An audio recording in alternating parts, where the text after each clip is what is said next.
सादर अभिवादन।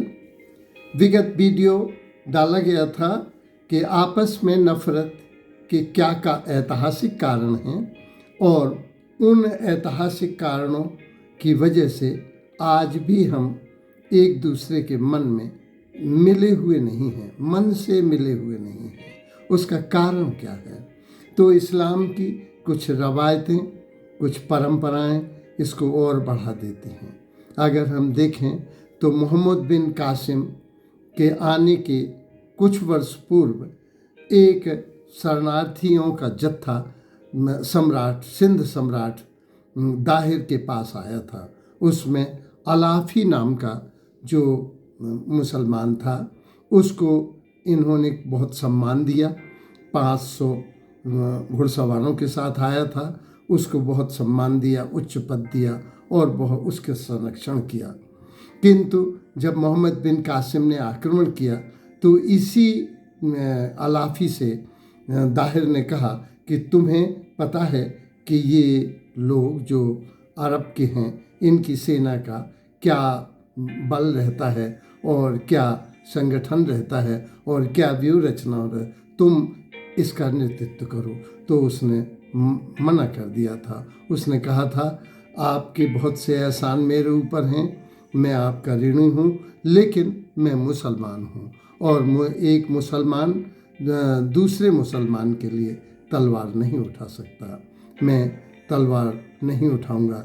यदि मेरी मृत्यु हो जाती है किसी मुसलमान के हाथ तो मुझे नीच और अपवित्र आदमी जाना जाएगा, और मेरे द्वारा अगर किसी मुसलमान की मृत्यु हो जाती है तो दोजख की आग मेरा इंतजार करेगी। और उसने तो जो भाईचारा है वो मिल्लत के तहत है, इनका वसुधैव कुटुंबकम की तरह नहीं है जो हिंदुओं का है। इसे अंबेडकर ने कहा था कि इस्लामिक भाईचारा मुसलमानों के मध्य ही है, वो कोई मनुस्मृति या हिंदुओं के विश्व बंधुत्व के सिद्धांत पर नहीं है, वसुधैव कुटुंबकम के आधार पर नहीं है, जहाँ हिंदू पेड़ पौधे पशु पक्षियों को भी अपना मित्र मानता है, लेकिन ये गैर धर्मावलंबियों को मित्र नहीं मानते।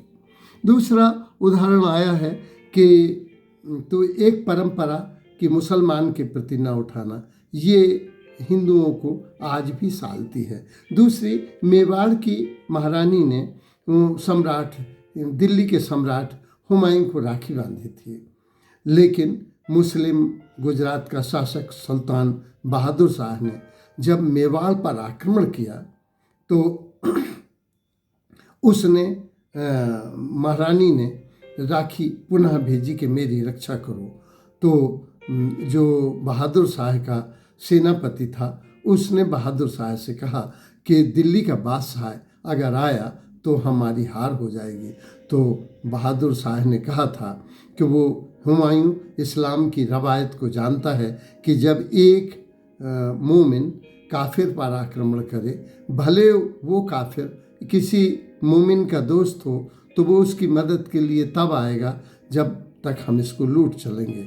और हुमायूं ने रास्ते में इतनी देर कर दी, 3 दिन का वक्त लगा रहा और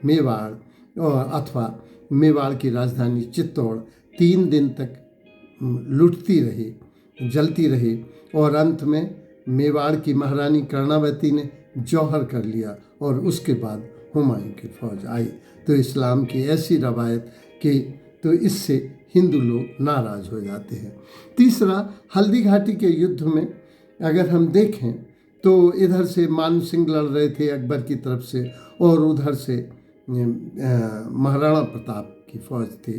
तो किसी ने पूछा से एक सेनापति से कि मियाँ ये समझ में नहीं आता कि दोनों तरफ ये दोस्त मुसलमान कौन है और दुश्मन मुसलमान क्यों हैं, क्योंकि दोनों की मूंछें एक हैं, कद काठी एक है, इनके कपड़े भी एक हैं, इनकी बहादुरी भी एक है।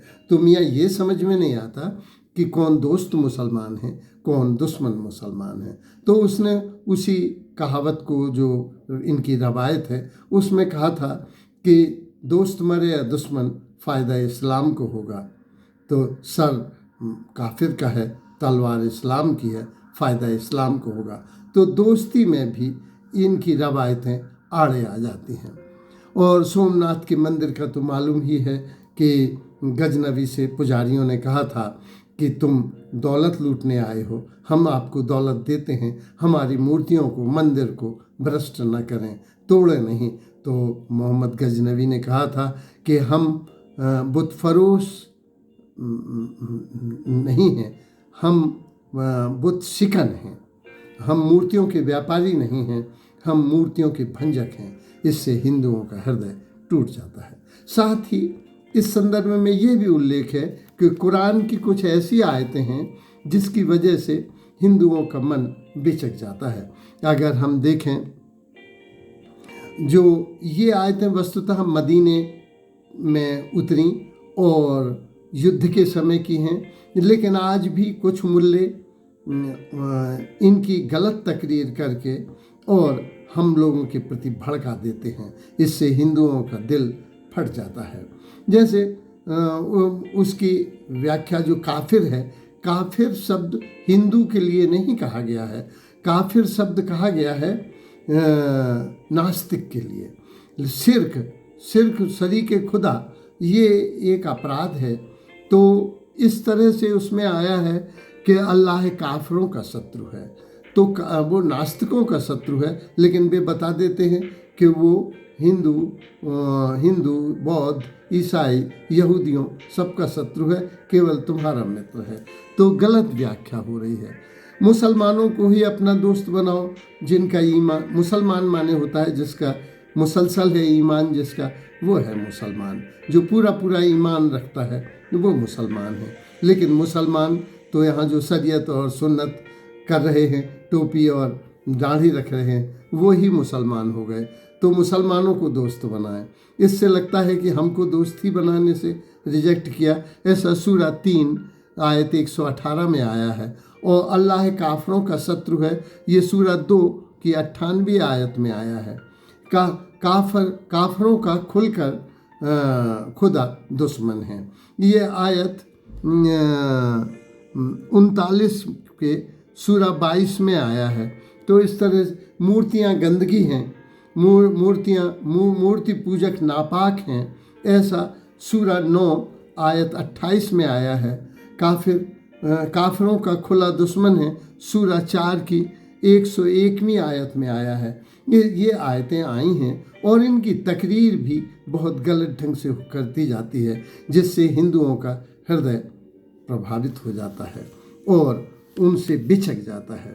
कुछ निष्कर्ष भी निकले जो दर्शनीय है। पंडित जवाहरलाल नेहरू ने कहा था, ये डॉक्ट्राइन है, मनीषा है, निष्कर्ष है, जीवन का अनुभव है। पंडित जवाहरलाल नेहरू ने कहा था कि हम इन्हें कश्मीर तस्तरी में सजा के भी दे दें तो ये लड़ेंगे, क्योंकि लड़ना इनका स्वभाव है। डॉक्टर भीमराव अंबेडकर ने कहा था कि जो इनका भाईचारा है वो मिल्लत, धर्म बंधुता के अंतर्गत है, कोई विश्व बंधुत्व के अंतर्गत हिंदुओं का भाईचारा नहीं है। इसी तरह से एक हमारे भी रिश्ते में हैं शिव बालक मित्र द्विवेदी। ये हाजीपुर जिला जालौन में मदरसे में उर्दू और हिंदी पढ़ाने के लिए 30 वर्षों का इनका अनुभव है। इन्होंने भी पढ़ा है, फ़िक़ा को पढ़ा है, फ़िक़ा माने धर्मशास्त्र, और हदीस को पढ़ा है और कुरान को भी पढ़ा है, और इन्हें अरबी, फ़ारसी और उर्दू बहुत अच्छी आती है। इन्होंने बहुत अच्छा अध्ययन किया है। इनका भी निष्कर्ष है कि इनमें हिंदू और मुसलमानों में वस्तुतः एका संभव नहीं है, ये परस्पर विरोधी धर्म हैं। इसी तरह से हमारे एक मित्र हैं अब्दुल लतीफ़ चौधरी जो जतारा में हैं, उन्होंने भी कहा था कि बहुत संगठित होने से, बहुत कट्टर होने से ये धर्म वस्तुतः सैनिक जैसा हो जाता है और सैनिक का स्वभाव लड़ना होता है। कदाचित इसीलिए कहीं ये बौद्धों से लड़ रहे हैं, कहीं ईसाइयों से, और कहीं यहूदियों से, और कहीं हिंदुओं से, और जहाँ दूसरे विधर्मी नहीं मिलते हैं तो आपस में शिया सुन्नी की लड़ाई होने लगती है। इधर जो तो इस तरह से हम कह सकते हैं कि अब इसके लिए इतिहास में प्रश्न इतिहास में बहुत से प्रयत्न भी किए गए हैं। कबीर ने सबसे पहले 1399 में माना था कि दोनों धर्म अपूर्ण हैं, दोनों में कमियां हैं। इन कमियों को उन्होंने बड़ी बुलंदी से उजागर भी किया था। इसको उन्होंने नानक ने भी बताया, रैदास ने भी बताया, दादू दयाल ने बताया और रज्जब ने भी इसकी चर्चा की। तो इस तरह से कबीर की ने विश्व में सबसे पहले हिंदू और मुस्लिम एकता के लिए प्रयास किया था। इसलिए उनको प्रणाम करना मैं अपना कर्तव्य समझता हूँ। दूसरा, अकबर ने भी इसमें प्रयास किया था। उसकी भी धारणा थी कि ये कोई धर्म पूर्ण नहीं है, कोई धर्म ऐसा नहीं कि दूसरे की जानने की आवश्यकता नहीं है।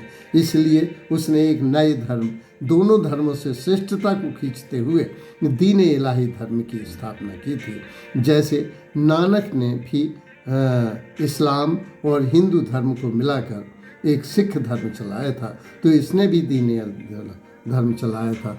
तो अकबर के साथ ही साथ सिकंदर लोदी और शेरशाह सूरी ने भी इस दिशा में प्रयास किया था।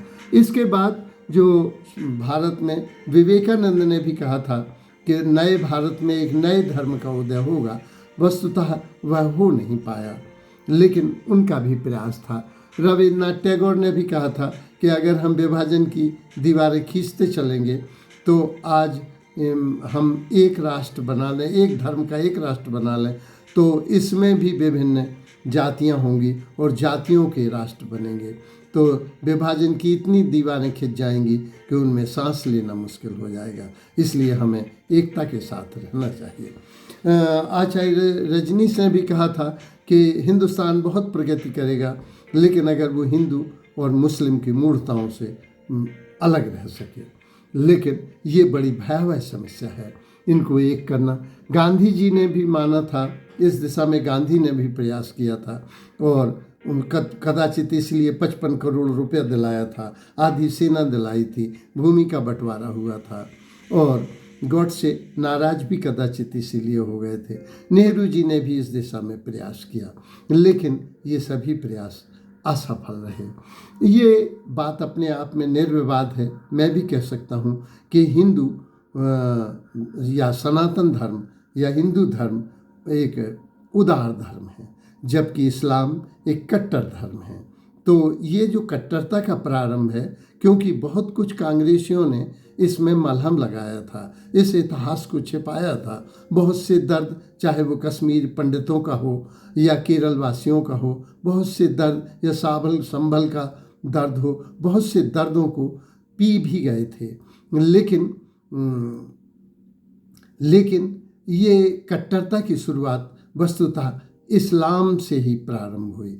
हिंदुओं में जो एकता आई है, हिंदुओं में जो कट्टरता आई है, धर्मांधता आई है, वह इस्लाम की प्रतिक्रिया के परिणाम स्वरूप आई है। लेकिन इसके लिए प्रयास करना जरूरी है, क्योंकि युद्धों से कोई आर्थिक प्रगति नहीं, सामाजिक सांस्कृतिक प्रगति नहीं होगी। तो मैंने भी भारत का भूगोल पढ़ा है। भारत बहुत संसाधन संपन्न देश है, लेकिन यदि हिंदू मुस्लिम मूर्खताओं से निकल सका। एनी बेसेंट ने भी कहा था कि विश्व के सारे धर्मों को अब एक जैसा ही होना चाहिए। इसके लिए सूफियों ने भी प्रयास किया था, लेकिन उनका भी प्रयास सफल नहीं रहा। तो इतिहास में इसलिए प्रयास सफल नहीं होते कि हिंदू कर्मकांड में उलझ जाते हैं और मुसलमान सुन्नत और शरीयत में उलझ जाते हैं। मूल धर्म, आध्यात्मिक धर्म, आत्मा का धर्म, ईश्वर का धर्म नहीं चल पाता अगर कुरान से लोग गाइडेड हों, अगर उपनिषदों से और वेदों से गाइडेड हों, एकेश्वरवाद की कल्पना करें, तो इस समस्या का समाधान हो सकता है। लेकिन भारत धार्मिक देश है, इस्लाम बहुत कट्टर है, वहाँ शरीयत पहले आ जाती है, मुल्लाओं से गवर्न है। अल्लाह का धर्म होने पर भी मुल्ला का धर्म हो गया है। परमात्मा का धर्म होने पर भी हिंदू धर्म अब पंडितों का धर्म होकर कर्मकांड में उलझ गया है। डॉक्टर एनी बेसेंट ने कहा था कि अगर विश्व के सारे धर्मों को मिला दिया जाए तो लगभग वो हिंदू धर्म जैसा हो जाता है, लेकिन कर्मकांड निकाल दिए जाएं तो। इसलिए अब हमें एक होने का प्रयास करना चाहिए। मेरा विचार है कि शिक्षा का प्रसार हमें एक धरातल पर ला सकता है। विज्ञान के बढ़ावे से हम एक धरातल पर आ सकते हैं। राष्ट्रीयता के प्रचार से भी हम एक धर्म में आ सकते हैं। सांस्कृतिक साहित्यिक रंगमंच पर भी हम एकता के धरातल ला सकते हैं। इसलिए शिक्षा का प्रसार होना, विज्ञान का प्रसार होना बहुत आवश्यक है। धन्यवाद।